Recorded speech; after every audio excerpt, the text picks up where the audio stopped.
I'm going to get started. Thank you everyone for joining. I'm sure we'll have some more folks trickle in as we go along. Today, the topic of our discussion is what is your professional story, a CV workshop for faculty.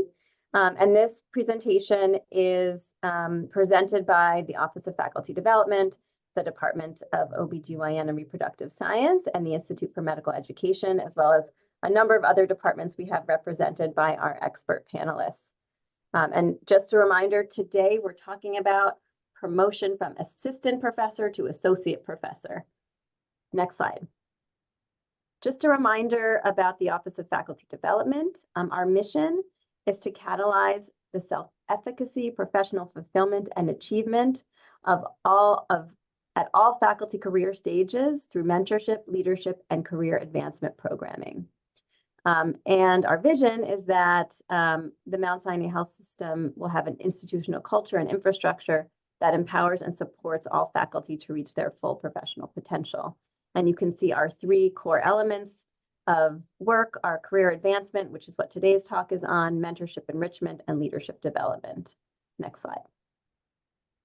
So just a quick agenda for today's session. We're going to start out with some presentations, a CV format presentation and the narrative section presentation. Then we'll go to a very brief, really just answer for the large group session. And then we'll break out into sessions by track. We have a section for clinician educator or scientist educator and clinical practice track together. And we have an investigator and research breakout room. Next slide. So now I'm going to thank and introduce our two presenters. The first is Dr. Catherine Chen, who's a professor in the Department of Obstetrics, Gynecology, and Reproductive Science and Medical Education. She's Assistant Vice Chair of OBGYN Education, and she's the Director of OBGYN Medical Student Clerkships and Electives. So she's going to start us off. And then Dr. Reena Karani will join next. And she is a member of the APT committee. She's also the Director of the Institute for Medical Education and a professor in medical education and geriatrics and palliative medicine and medicine. So thank you to our two presenters, and I'm going to hand it over to Kathy to share her slides. Dr. Chen. Great, thank you. Everyone see this okay? Perfect. Let me get to it. So really happy to be here. I enjoy meeting everyone across the system in all different departments. So my task is to kind of go over the initial parts. The first, I have a few tips. So the first one is to determine your track. And the way I like to think about this, and obviously you're doing this with your division director, your chair, is the following. So there are 4 tracks that the school has. This first one I think of is if you're primarily involved with patient care, then the voluntary track or the clinical practice and or administrative leadership might be a good fit. If you're in research, yet not the receiving NIH grants, but heavily involved in research, there's this track. If you're an educator, a clinician educator or a scientist educator, then the CESE track. And then finally, we have, if you're NIH funded or grant funded, the investigator track. So that's kind of just the brief kind of overview. People ask about the process, and I wanted to give some example from my department of what the process is like when you want to go for promotion. So the first thing is to ensure that you have a CV that's in the Sinai format. And that is something that we're going to go over in more details shortly. And then you give this to the CV to an administrator in your department appointments and promotion committee, if your department has one. This administrator will then put it on the agenda, and then you have a department A&P committee, which then decides whether or not you should go up for promotion. If they say yes, then there's other types of paperwork that you put on the website from the school. For example, there's the chair's letter, the reviewer nominee list, which we'll go over in detail more. Depending on which track, this is from the practice track, administrative leadership track, there's another document. And then some publications to also put in. All this material then goes to the administrator of the school, A&P committee. And that person vets the rank, the track, the reviewers, and then ask electronically for reviewers to then write on your behalf. Once there's the correct amount of letters received, then the whole packet goes to the subcommittee, the school A&P committee, and that's where the decision will be made. There is a full committee of the school A&P committee, but that's only for tenure track or investigator tracks to go through. So let's talk now about the list of reviewers. So to go from assistant to associate, that's the topic of the group of people that we're speaking to today, you can see that based on the different tracks, there is the required number of letters, from 5 for voluntary all the way up to 15 for investigator. And you can see that there's a difference for tenure or not tenure for a couple of the other tracks. And who can be reviewers? Well, so for the voluntary track, they have to be geographically diverse, recognize experts in the field or are knowledgeable about your field, and they have to be at the associate professor or professor rank. Or if they're not in a academic institution, then either senior stature from a government or industry. Who can they not be? They can't be internal. So none of the Sinai affiliates or the school or former Sinai faculty. And usually I think this is defined as they had left within the past 4 years. Former mentors are also not allowed to be reviewers. For their research track, it's the same as the voluntary track. And I'm just going to highlight where the differences are. You're going to see in pink. So for this track, the practice administrative track, the person needs to be at the rank of associate professor, or senior leadership in their school, hospital, or professional organization. And the same for not who can't write it. There's a little bit of a difference for who can't write it for the educator track, and that is it's also individuals with whom you have collaborated with in the past 3 years, shared funding, or published together from any institution. The investigator track is the same as the one before. Okay, now the other tip I have is, wow, in order to put together the CV, please keep track of every output. And what I mean by that is anything that anyone asks you to do via email, primarily it's email, but I usually print that out and I put it in what I call the CV folder, and then I update it every half a year because you forget the details, because you're going to see soon how much detail you have to keep track of for the Sinai CV. Some other tips, just general tips from this paper from someone in my field: try not to sabotage your CV.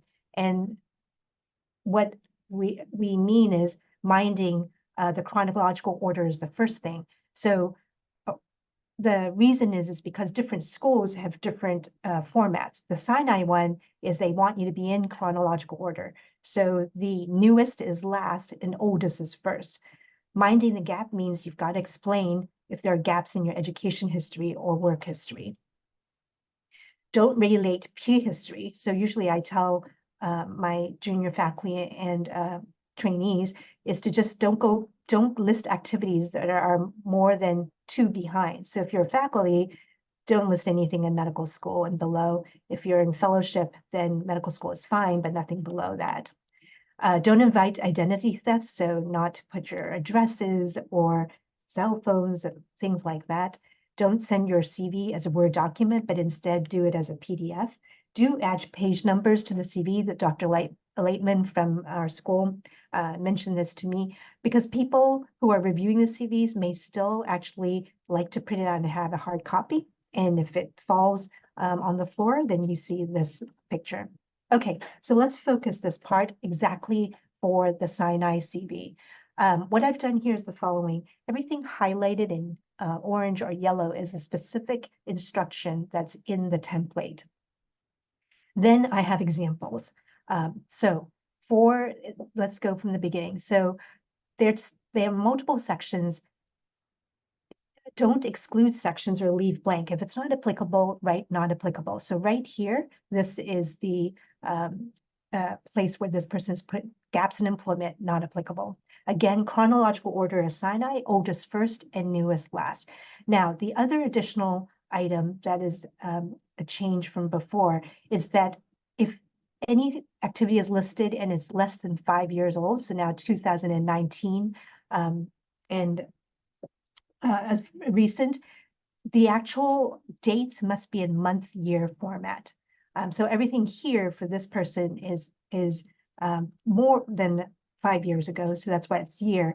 But you'll see next in an example here, January 2021. You can see this Dean's Committee meeting. So that's what needs to be done there. Now, this is after that first section, other entrepreneurial activities. So if you have licenses or any roles in a company, this is where you can put them. Other professional roles include elected membership in honor societies, appointed membership in editorial boards, and any other extramural service or intramural service. You can see some examples there. The next section, Dr. Karani will review about the various profiles. So I'll move on to grants, contracts, foundation support.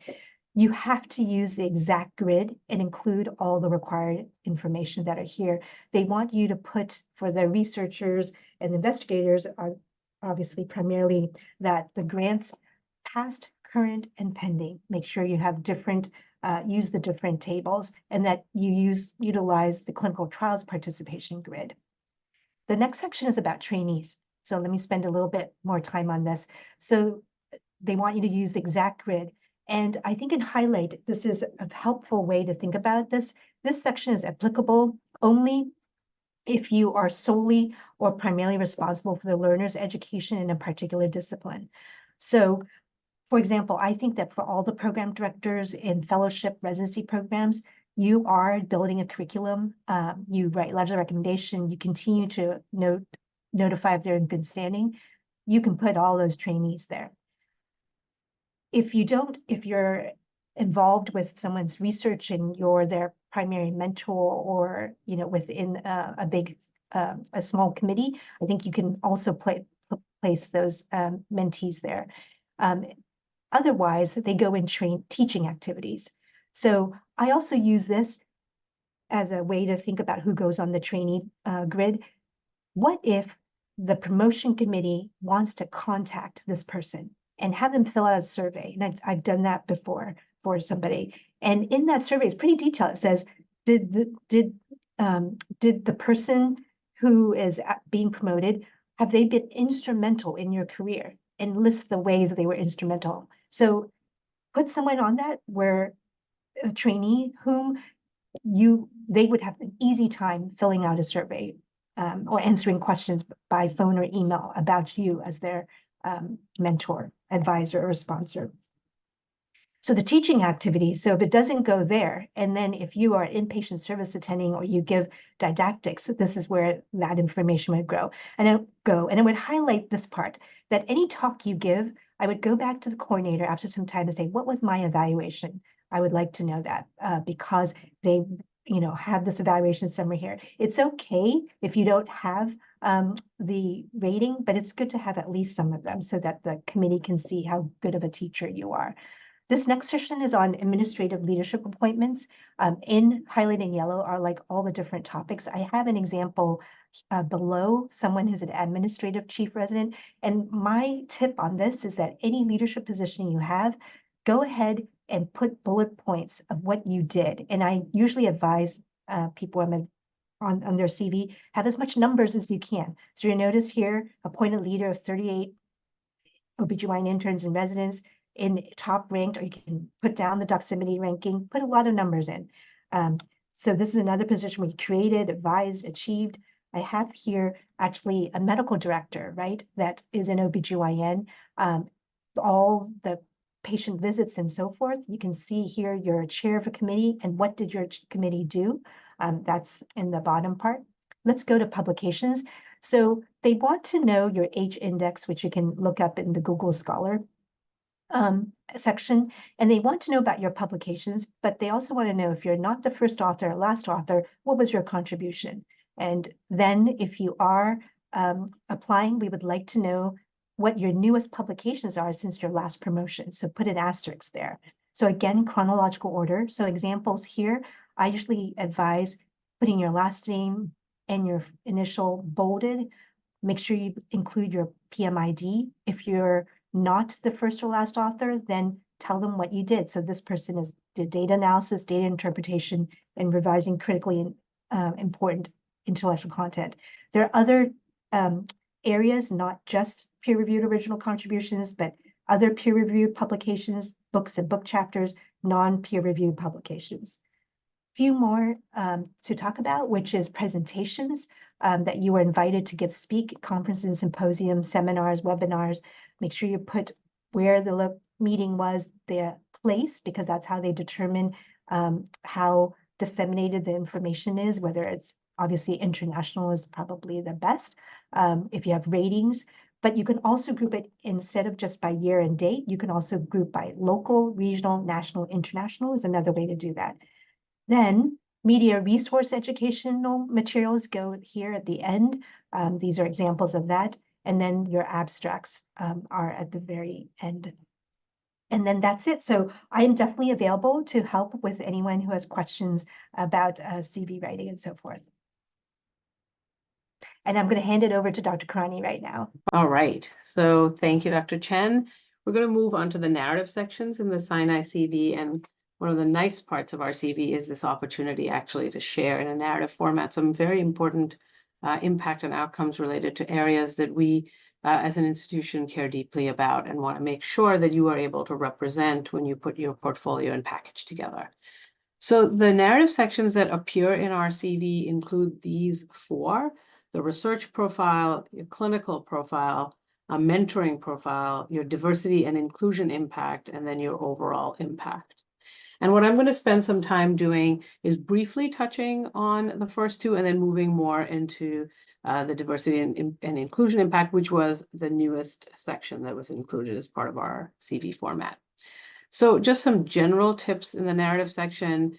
The word limits, as indicated, are important. You do not want to, sort of grossly override those numbers. And that's because you want the reviewers who are looking at hundreds of CVs in the committee and your letter writers really to get what's most impactful and not have to spend a huge amount of time reading pages and pages of information. So the word limits are important. And because it's part of your CV, your external letter writers and reviewers do see these. And so this is an opportunity to see this as a real opportunity for you to share the outcomes and impact of your work in these particular areas, because your external reviewers do not get to see your chair letter. The chair letter is only for the Appointments, Promotions, and Tenure Committee. The key guidance in any of these sections is to consider the impact and outcome in these areas, rather than reviewing and putting into a narrative format material that is already listed in your CV. Center the words impact and outcome when you build these sections, because it really gives you a chance to explain the impact and outcome as opposed to rehash things that are already present in your CV. Briefly, the research profile, if you think about the tracks at Sinai, for individuals who are investigators or researchers, either of those tracks, this is an opportunity to really focus on your research accomplishments and the evidence of their impact. For educators, it's the areas of educational scholarly work, your opportunities and impact in terms of dissemination, and the impact of that work. For clinicians, again, it's this opportunity to talk about your work related to perhaps areas that you focused on as a clinician: practice enhancement, clinical research, quality improvement, etc. And then in terms of administration, again, how has your work, if it's in a collaborative format even, related to, again, broad areas of administration, either in the field of academic administration, clinical administration, programmatic administration, no matter what, you really want to think about kind of how you're going to explain your work. And the approach, or taking a scholarly approach to the work you do, no matter what track you're on, I think allows you to explain how you in an academic center going up in the professorial rank really show that your work is impactful and meaningful, not just to those coming after you, but to how work is done, institutionally and regionally. So the clinical work, if you are not engaged in clinical work, that is certainly faculty that we have here at Sinai, then again, as to Dr. Chen's point, do not leave things blank or do not remove the section. You can write not applicable. For those who do have a clinical practice, again, this is an area to showcase within a domain, within a clinical department, what are your specific areas of clinical expertise and focus? What's your reach? How are people referred to you? How have you been sought after for second opinions? What are some of the metrics that can be really attributed to you in terms of quality or patient satisfaction or recognition? So you're not sitting there listing things, but you're synthesizing and analyzing to display the impact of your work. Because one of the things to know is that at the associate professor level, going from the assistant to associate professor level, you are trying to demonstrate regional impact, right? And so that the evidence of regional impact has to be inferred, right? And so that the sources of that ability for a committee, for external reviewers to look at, is by showing how through your portfolio you have shown regional impact. The broad narrative section called impact is to really kind of, again, bring it all together and tie it all together, which is really to demonstrate the significance impact of all your professional activities.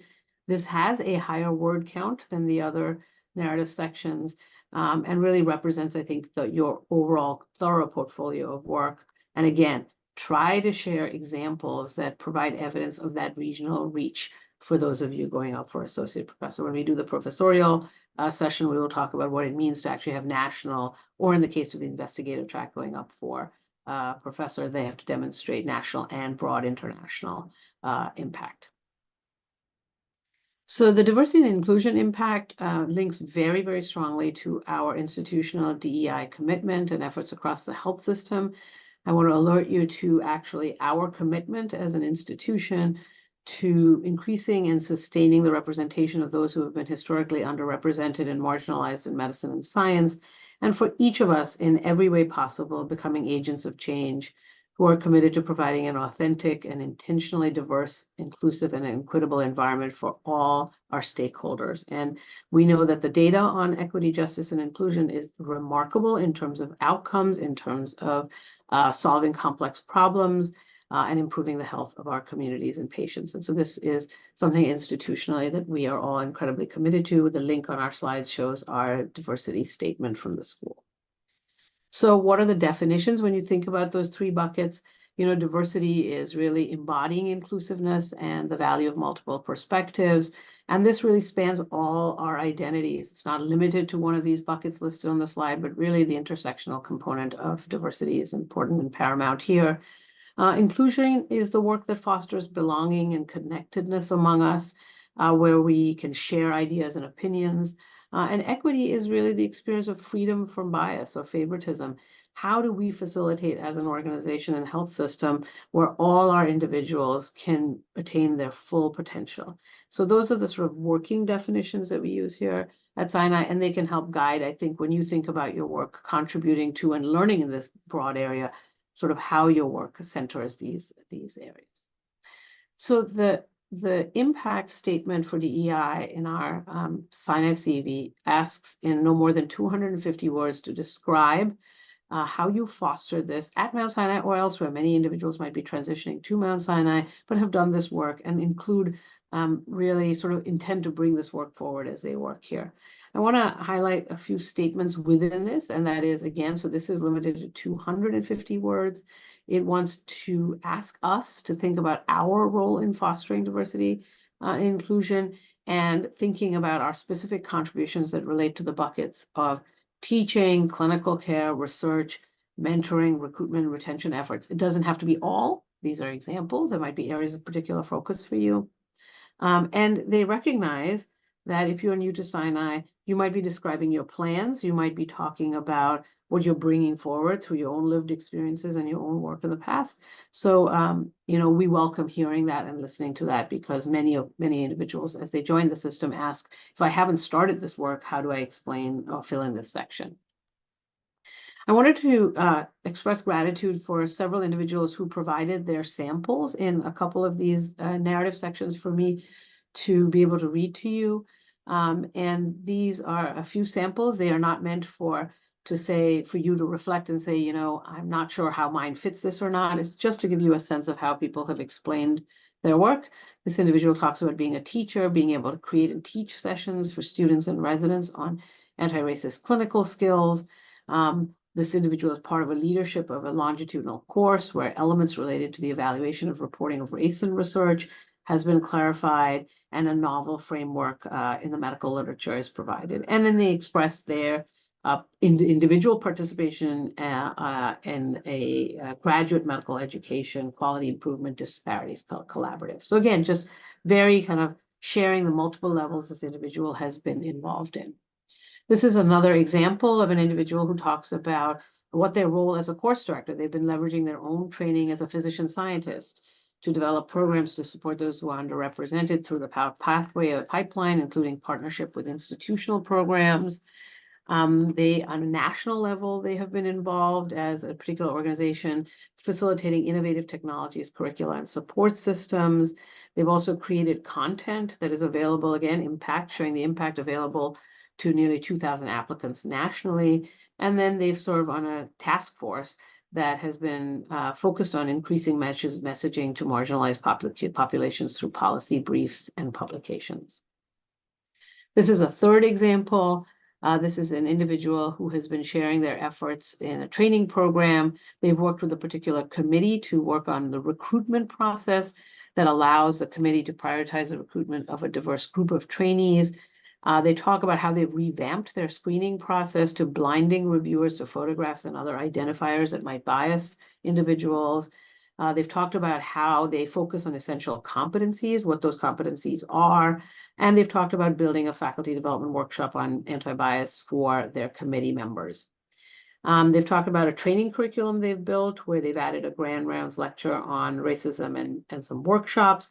And they have a work group in process to assess the efforts in diversity, equity, inclusion, providing a platform for, again, this is sort of sustained quality improvement in this work. So just some examples that show you how this has been used, this narrative section. This is an individual who talks about their clinical role at Mount Sinai and Elmhurst. They talk about the diversity of the patient population they serve.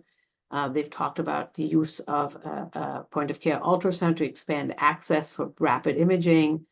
As a director of a fellowship program, they talk about mentoring and training, and how in their role in the residency training program, they've been part of efforts to recruit and retain clinicians from very diverse backgrounds. And then they talk about a little bit about their dissemination work in terms of their role in leading a book, where their inclusion of authors from different backgrounds could really represent the diversity of their specialty. So let's talk about the mentoring profile. Now, the mentoring program profile, right, as Dr. Chen mentioned, there is a section on trainees where you will be listing your trainees and their particular role and your role in their careers. But the mentoring profile allows you to, in 250 words, really, again, focus on the activities and impact you have as a mentor, to highlight particularly noteworthy successes that are at least partially attributable to your efforts, and then to really commit to the fact that we're always learning as mentors. We are being mentored, and we're always learning as mentors. And so what efforts have you made to enhance your own mentoring skills? It's a reflective paragraph and really allows you to share that as well. So these are a few examples. And this role in a particular residency track, this individual provides mentorship to a network of trainees, and they list actually how many trainees. They list that they've been a faculty advisor to a particular number who are accepted and completed a particular training program. They've also served as a mentor in educational scholarship programs that have been recognized. The impact of that has been internal presentations and presentations externally to a variety of organizations. And then they provide career mentorship and guidance to chief residents with, again, some evidence of sort of the number here and the density of work that they're doing as mentors. This is an example of a person who talks about mentoring across the pathway and the continuum of education from the high school level all the way up to residents and fellows. They've participated in national mentoring programs. They actually list the programs that they serve as a mentor for nationally. They speak to their role in advising a certain number of degree students and the career outcomes. And then this individual actually manages a site for aspiring physician scientists, and an approach that basically nationally tries to reach physician scientists across the training curriculum to really broaden the diversity of that cohort. So again, talking about their roles nationally and internally, and giving some sense of the impact through the volume that they're mentoring. This is a third sample. This person talks about mentoring their trainees, but they're talking again about the impact. What happened to their graduates who transitioned to the academic faculty rank? Some have acquired leadership roles again, and now they're not listing those leadership roles because really under the trainee table, individuals can see that. They also talk about how their trainees have been recognized with teaching and leadership roles. And then this individual actually shares their own journey toward becoming a more effective mentor by participating in faculty development efforts, and that they've actually presented on mentorship and leadership at national educational meetings.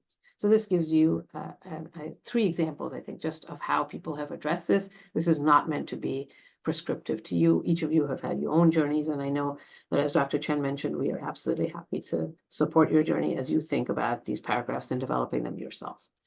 So what are some of the take-home points, really just briefly, on these DEI mentoring profile sections and generally about the narrative? These specific sections really allow you an opportunity to share your involvement and commitment to 2 very critical areas.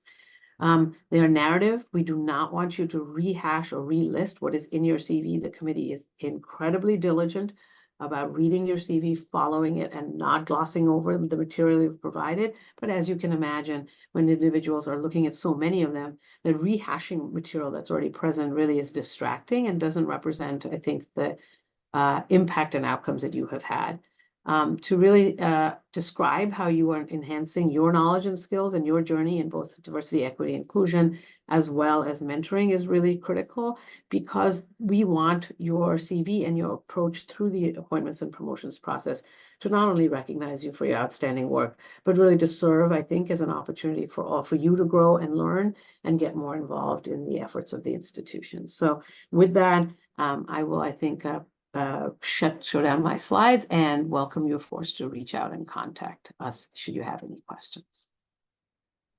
All right, we are going to keep things moving. Thank you so much, Dr. Chen and Dr. Karani. I have just a few slides and I see there's some questions in the chat, but let me focus on these first.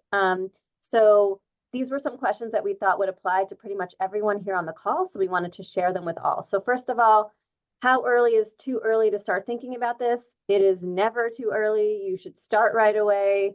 The minute you start at Sinai, you should get your CV in the Sinai format, and you should have it in such a way that you can add things to it as you go. Even if you're adding things and you're not perfectly adding them, they're not so pretty, but just get them in there and you can always go back and reformat it. I would say keep on top of adding accomplishments to your CV as they happen.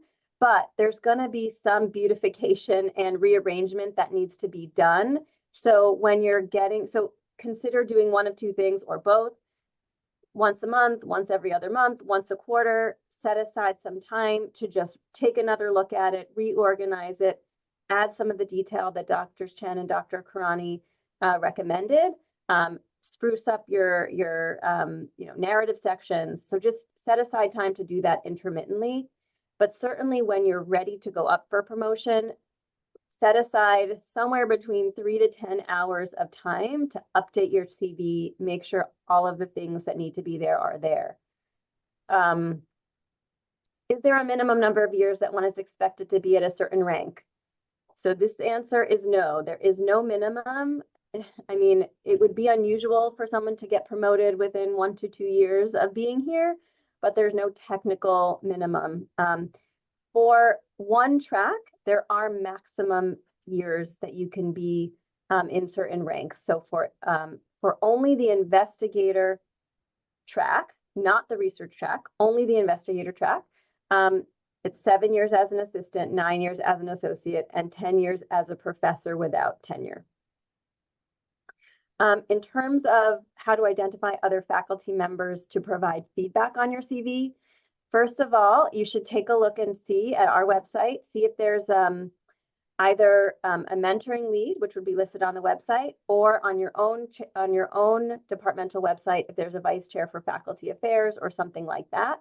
Those people are folks that can help direct you to senior faculty within your department who can take a look at your CV and who may have a particular interest in doing that and have some shared interests in what your work is.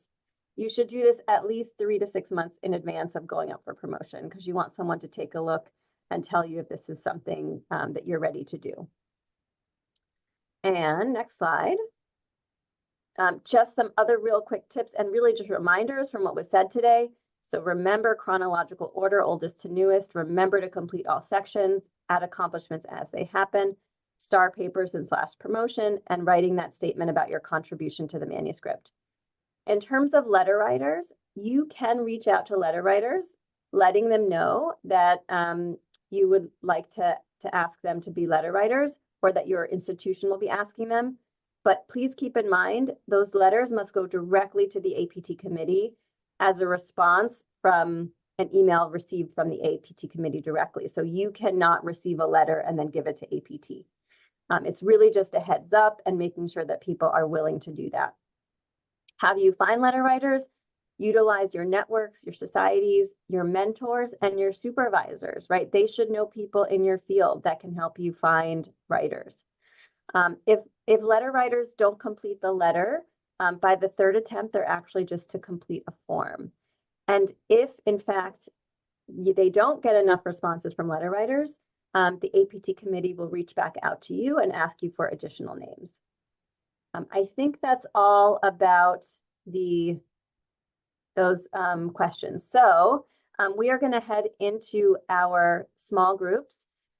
Just keep in mind that this is where you're going to learn a little bit more specifically about your particular track. So we have the clinician educator and or scientist educator and clinical practice and or administrative leadership session. And then we have the investigator and research session. And I think here we will start the breakout room for investigator and research tracks. My name is Kai Goosens. I'm a professor in the psychiatry department, and I'm also the director of mentorship enrichment in the OFD. And so I'm going to ask some of the pre-submitted questions for the investigator and research track of our 3 amazing panelists. And then for all of you who are participating, if you have additional questions and we have time, then I will ask you to put those in the chat. All right, so we're going to start with the first question, which is, what is the APT committee looking for when evaluating candidates in the investigator and research tracks? A very broad question, but what is the APT committee looking in their evaluation? And so I'm not sure who would like to address this first, but we can just sort of go round robin and take time. Anybody want to answer this? Let me take a stab at that. So Steve and Prem are also sitting with me in the AP committee. So I think that with the investigator track, what we are looking at is scholarly excellence that can be reflected in several ways. There is some emphasis on independent funding, for example, the ability to, write a grant and be reviewed by a study section and be funded on a specific research. We also look at obviously the publication records and the prominence that particular investigator has both nationally and internationally, and how their research has had an impact in the field in which they are investigating their research. There is some emphasis on teaching and mentoring as well. Obviously for assistant professor, we don't expect them to be mentors, but because they're still mentees at that time, but we expect them to have some experience in teaching. Steve or Prem, you want to add anything? So one other criteria we look for is your service as a member of a study section or as a member of an editorial board of a journal. This actually attests to your national and international reputation. And I just Yeah, add one please. last thing that on the investigator track, at that transition from assistant to associate professor, we're also trying to get a good feel that the investigator basically is developing their own research program. And so that we can tell by letters, we can tell to a certain extent by senior author publications, grants, you know, a number of different criteria, but we're looking to see that that person is really comfortably developing their own research program. Which, yeah, this is a very good point, Steve, which means that they're becoming independent of their mentors. So we do pay attention to whether, you know, their publication, they're always with the same mentor and they are either first or second authors, but they always have that senior person that is a constant presence in their publication, which indicates that probably the faculty is not completely independent and is still depending on the research that their mentors are doing. It's a very important, yes. And that can be particularly important for assistant professors that were internally recruited from Sinai. So there's a good chance that they'll still be working to a certain extent with their mentor, and it seems to be obviously less of a problem for external recruits. But it's something to keep in mind that if you've been at Sinai for a while, it's good to split off from your from your Cut the umbilical cord. Yeah, exactly. Exactly. Yeah. This is for investigator track only, not for research track. Yeah. All right. So the next submitted question is, how many publications are appropriate for associate professor on a research track? In other words, if you are going up for promotion to associate professor, or I'm sorry, to associate professor on the research track, So how many publications do you need? let me answer this. It all depends what you do. If you are working in an active research lab, people expect you to have a minimum of 10 to 20 papers. On the other hand, if you are running a core or you are doing more of a service, like running a transgenic facility, core fax facility, it's your service rather than publications that's counted. How many papers have cited your core or your expertise? You don't necessarily have to be an author on the paper. I would also add that it is important to us to see where the faculty is publishing. I mean, whether there are, what is the impact score, what kind of journals they publish on. You can have less number of publications, but they are very impactful. They are on very, prominent journals, and that is also important. I mean, related to research track, the other important thing is that I think, like Prem alluded to, it's potentially service to the department or somebody who is involved in other people's grant applications. So you don't necessarily have to be the PI on a grant. You can be a co-I or in some way contribute to other people's success at getting grants.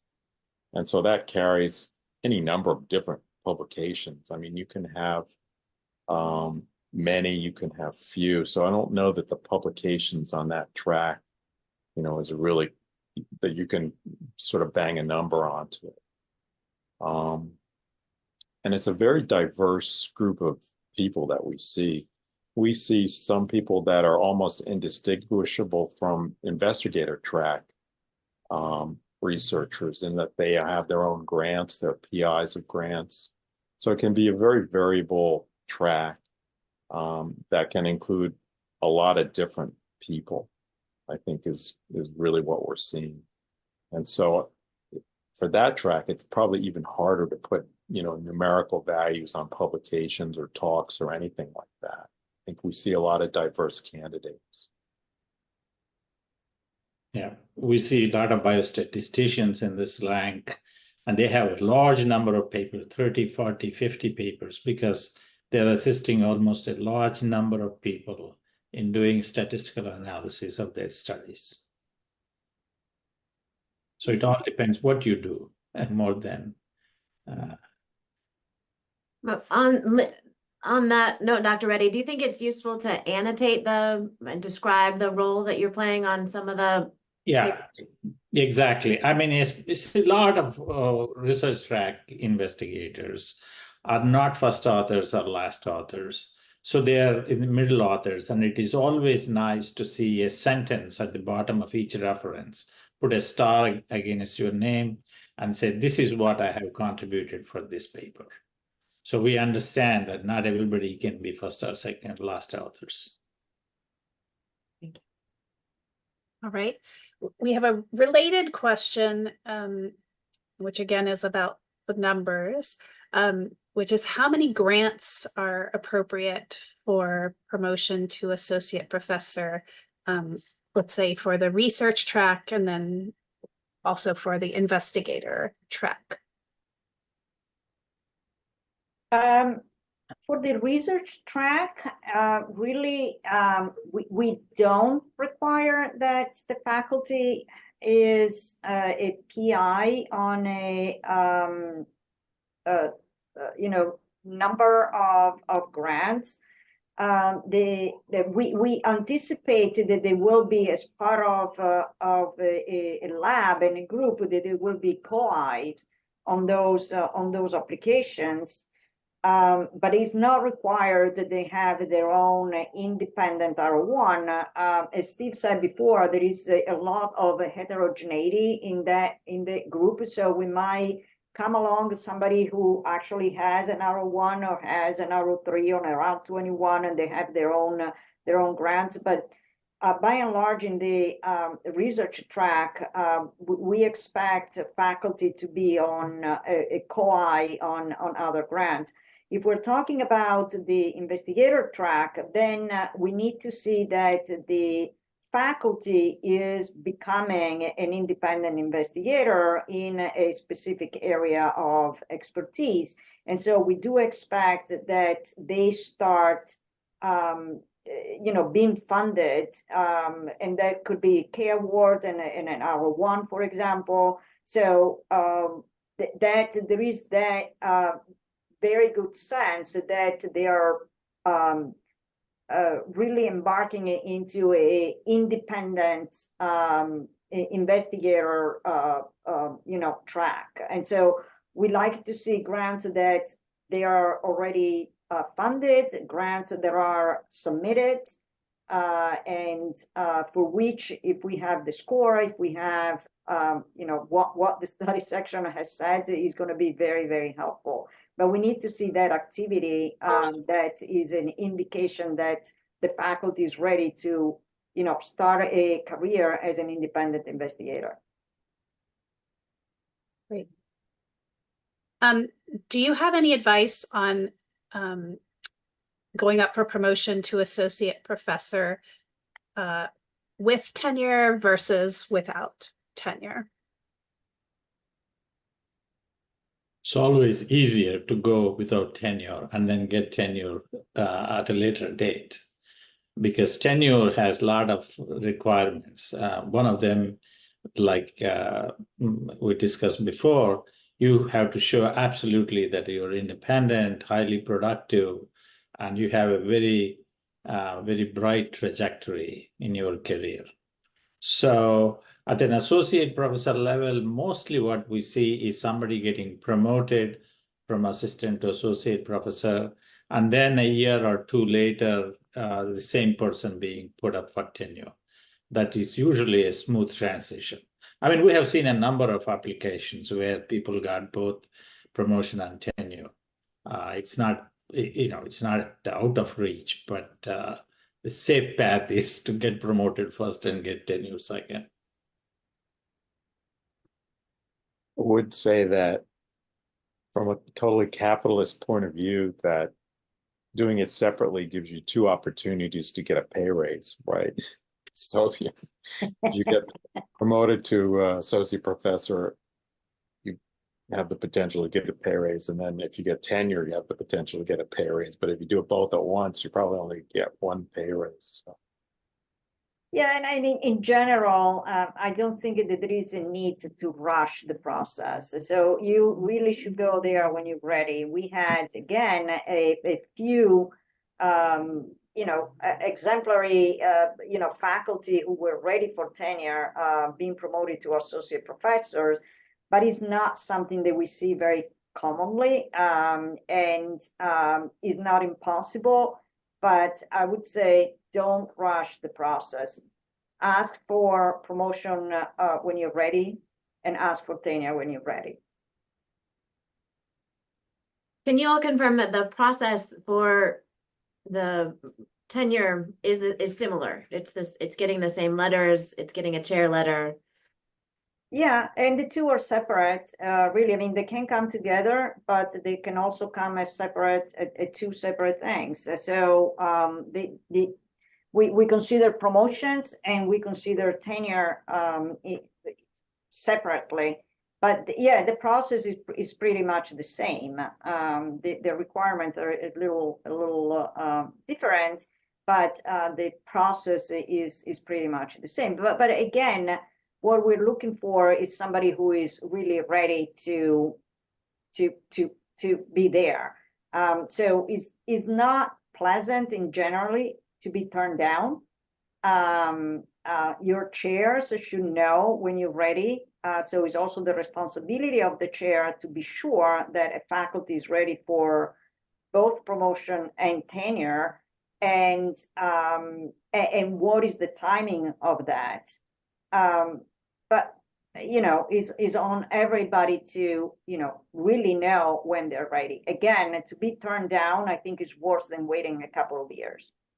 Let me piggyback on that because I have another question that I received, which is, how do I know if I'm ready to go up for promotion? Who do I ask? So is it really just the chair who should be making that decision with you? Is there anyone else that you would recommend that people consult when they're thinking about promotion?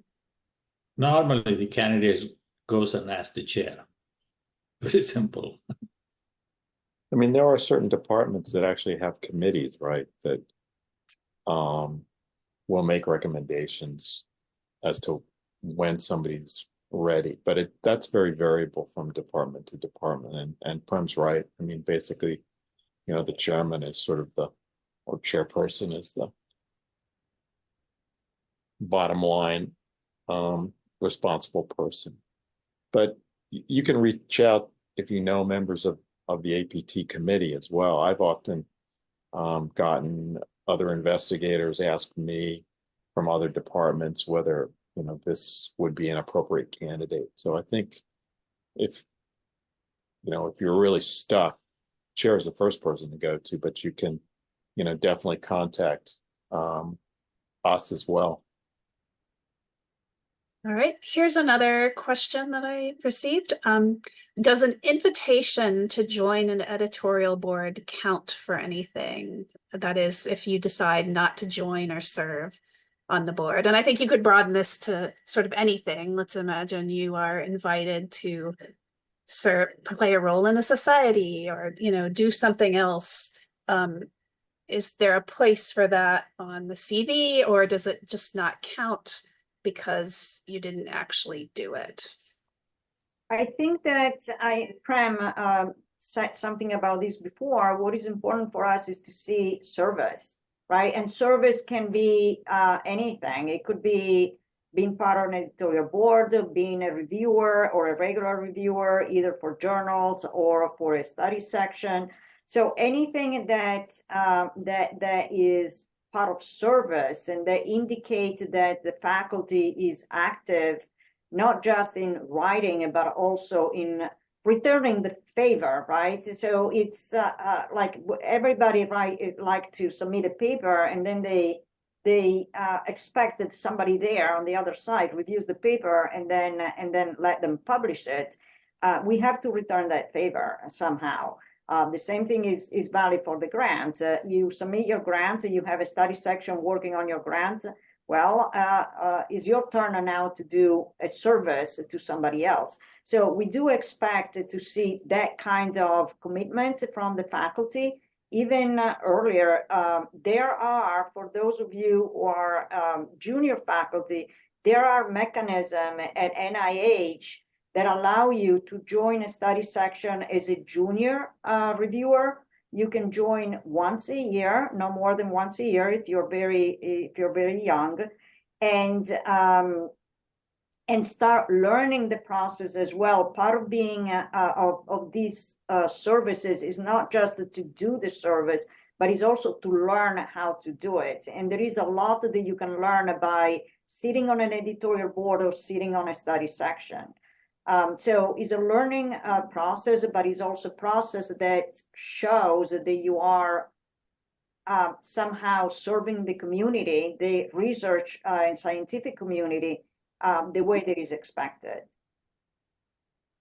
So I think in this last minute, there's a related question, which someone asked, how many professional committees should I aim to serve on? And so again, it's this idea of numbers, but I think what they're really trying to get at would be, is one enough? Like if I'm on one committee or one editorial board, is that good enough, or do I need more, and how would I know?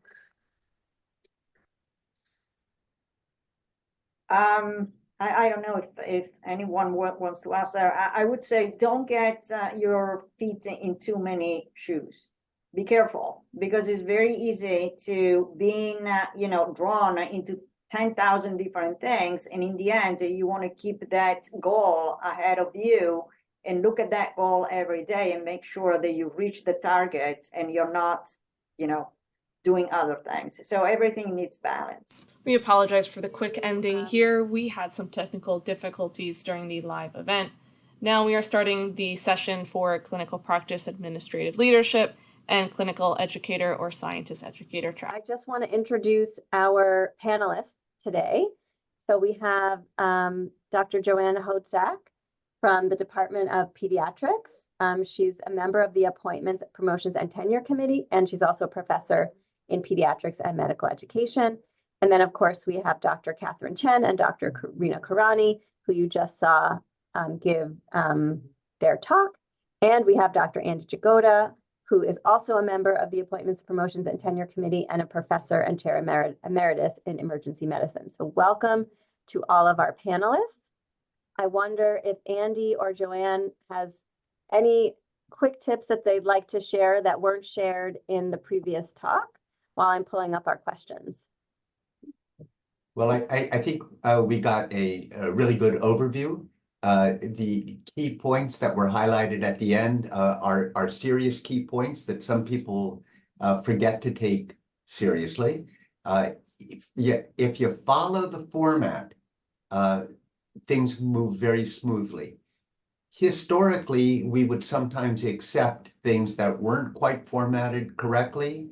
And I can tell you, moving forward, the committee is very committed to insisting on a properly formatted CV, and it will be returned to the chair and to you if the CV isn't properly formatted. So save yourself a lot of aggravation by following all the helpful tips that were provided. And just two other things. One, the biggest delay in moving forward is getting your letters of recommendation. It's far and above. You can move through the system really quickly, like even in 3 months, or it can take a year. And it usually comes down to the response from your letter writers. So indeed, reach out to your letter writers, make sure that they're on board with the process. So those are some good tips. I hopefully don't underestimate the value of your social media involvement. Some of you are very active and having true impact through social media resources, but it needs to be captured in a way that the committee can understand the impact. So if you have a blog that has 150,000 downloads a month, that's huge. And we've promoted people who have no formal peer-reviewed publications based on that demonstrated impact in knowledge dissemination.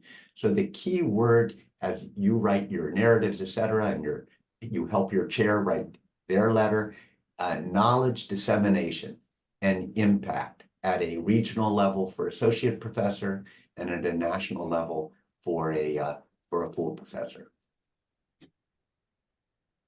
Go ahead, Joanne. I'm going to add just a quick thing. All right. Try and when you've created your CV, or even as you're beginning to create your CV, try and tell a story, as the title of this whole presentation is. You want to have some cohesiveness to it.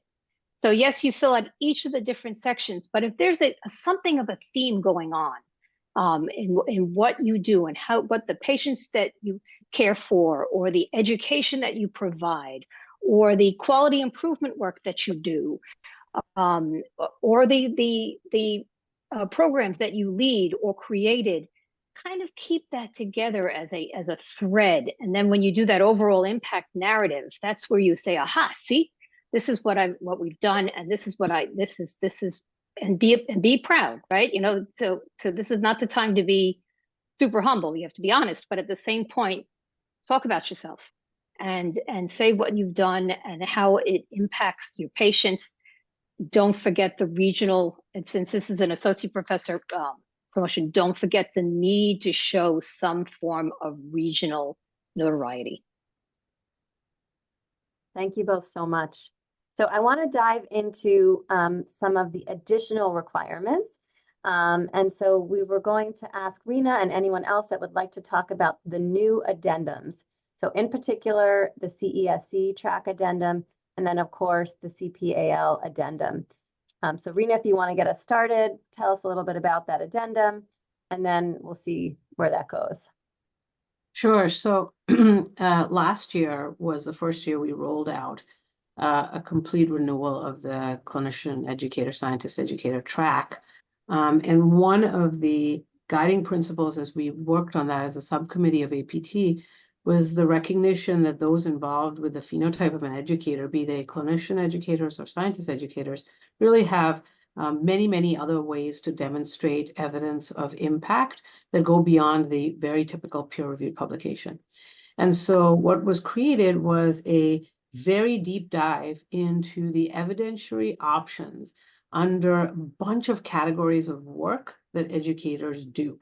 And that addendum allows you to, in the broad areas of work with very, very defined specific work areas, allows you to put in and consider the outcomes and outputs that you have had. And that evidentiary table, the educator addendum, really not only does the website sort of have a variety of options for what we're looking for. So we wanted to be very transparent and show you the options. It doesn't mean you look at it as a checklist and say, oh my God, I don't have anything in this row and I don't have anything in this row. The idea is to give you the breadth of evidentiary options that you can consider and reflect upon in terms of your journey. It's also a wonderful document for you to use when you have your annual meeting with your chair, to use with your annual meeting or multi-year meeting with your mentors, to really think about where are areas of opportunity and areas of strength for you as an educator. That information addendum is a requirement for the track that you will be completing in addition to your CV.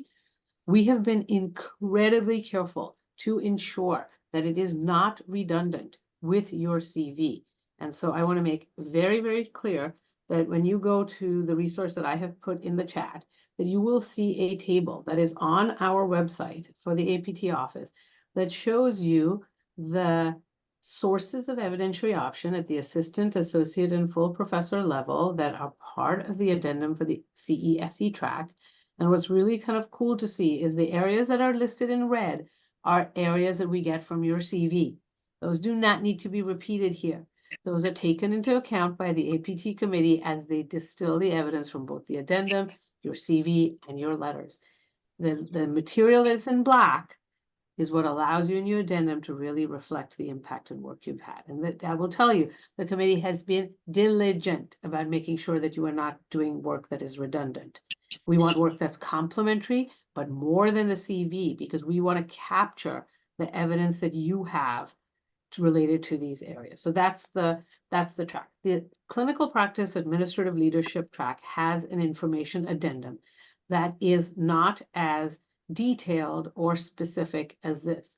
And that will hopefully be something that as an APT committee, we work on in the near future to make it as explicit, if you will, and as recognizing for those who are involved in the critical clinical practice leadership roles that are imperative to our mission here at Sinai.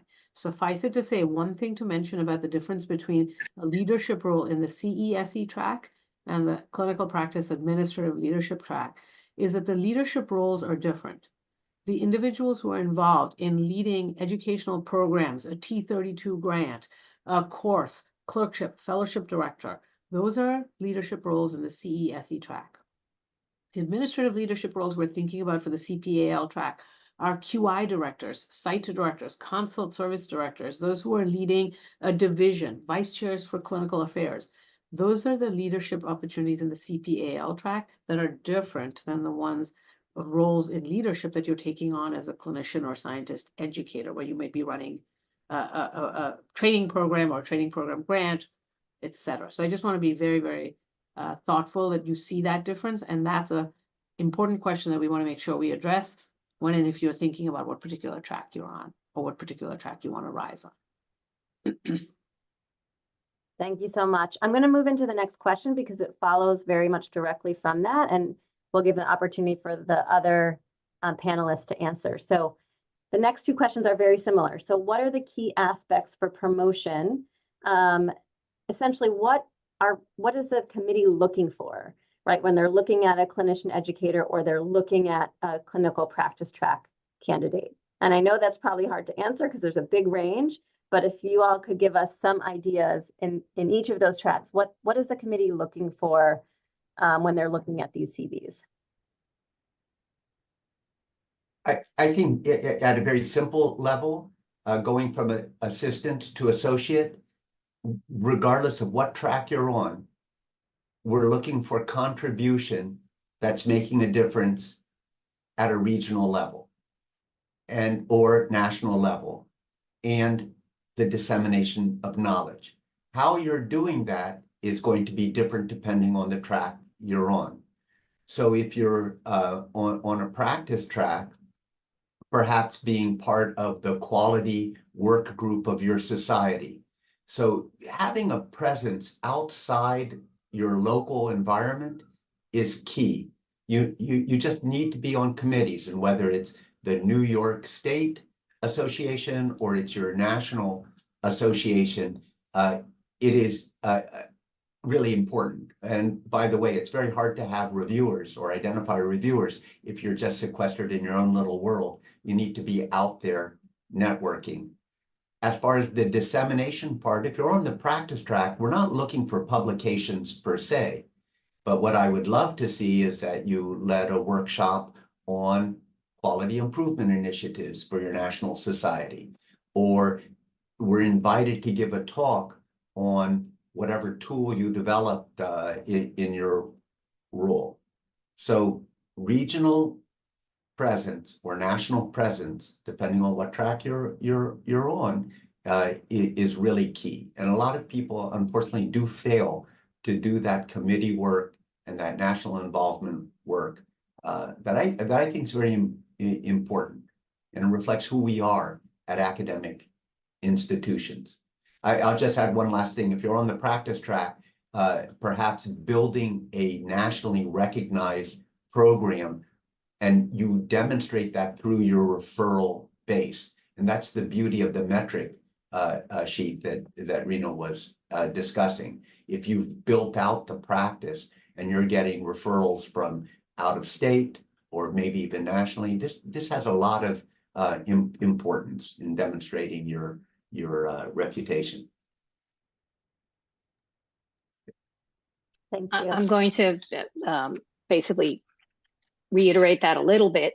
It really you really need to step out of Mount Sinai, and find your voice outside of Mount Sinai. It doesn't have to be phenomenal. It has to be a presence. Especially at the associate level, it is your local professional society. So the New York State Society, for whatever your specialty is, can be where you're involved. It can be community involvement. Okay, so if you become an advocate for different areas in Manhattan, it doesn't have to be very, very far away. It just has to show that you've taken what you're spreading what you do at Mount Sinai outward. Okay, and because of that, people look to you. And your addendums will help with all of that too, so that if you are on the practice track, having lists of new patients that get referred to you for second opinions, that type of thing, is a sign of regional recognition or national recognition, depending on your outreach. So it seems a little daunting, but if you start thinking about that early on, it becomes part of your track and your career, and it builds on itself. Awesome. I'm going to move to the next question. I know we don't have a ton of time. Some of these questions can be kind of quick. So one person asked, how many professional committees should I serve on? There's probably no right answer for that. And then a similar kind of question, when we're talking about publications, in which track are publications most important, and are there magic numbers around how many publications and types of publications that we should be reaching for? I'll start by saying that there is no magic number. The committee is probably one of the most holistic and thoughtful committees I've ever had the privilege of participating in. The whole point of the CESE addendum and the information matrix for the CPAL track is indeed to capture the breadth of impact and quality work you do beyond the peer-reviewed publication. For those on the investigator track, it is a completely different matter, because there is also a very strong commitment to independent funding. In these two tracks, it behooves us to get involved and to disseminate through a variety of ways. We do not want to minimize the fact that dissemination to allow for the field to move forward is imperative and a part of our role as academicians. And there is no committee member who sits there and parses out the number, not a single person.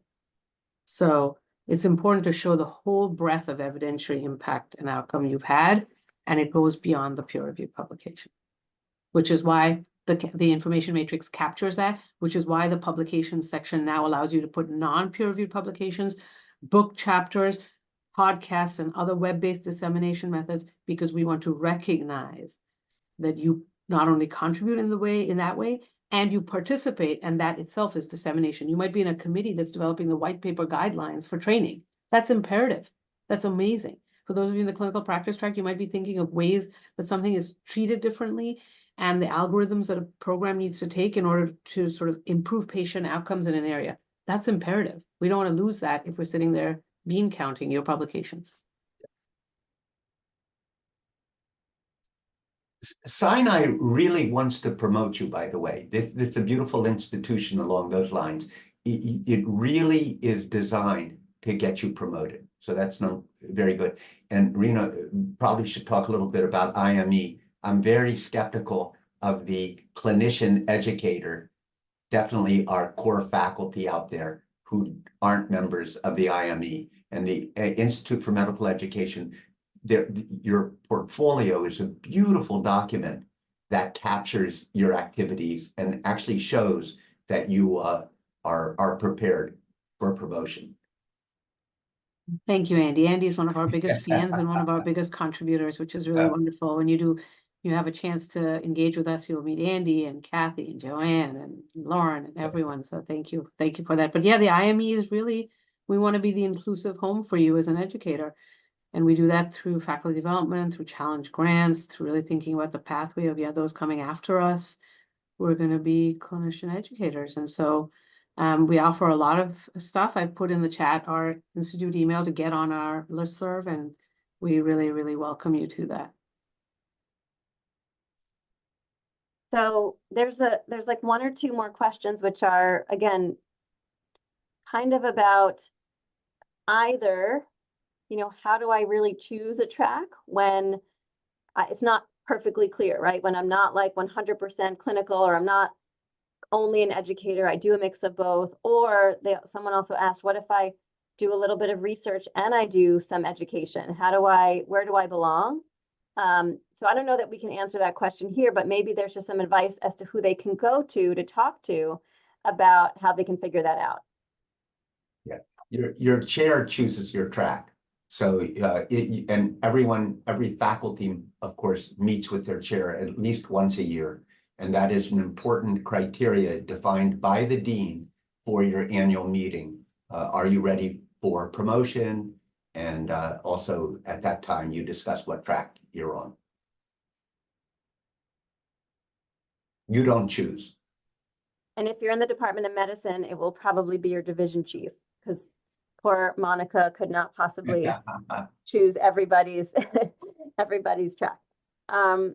Right. I want to just say one thing. It's probably worth whoever that person is, whether it's a vice chair or your chair, make an appointment with them earlier, as opposed to just waiting for the annual meeting that you have to have, because it can change your whole perspective on how you practice. So I would go ahead and make an appointment and say, let's have a conversation. And just to add one more thing is that you once you're on a track, it doesn't mean you're forever on that track. So we do not expect that you will jig back and forth, but there are many individuals who move a track based on the evolution of their careers and in the discussion with their chair and mentors. So the Sinai is not a place where it's like rigid that once you're in, you can't go out of it, or that you might not switch. So again, to that holistic point of view that the committee takes and the institution takes, that certainly happens.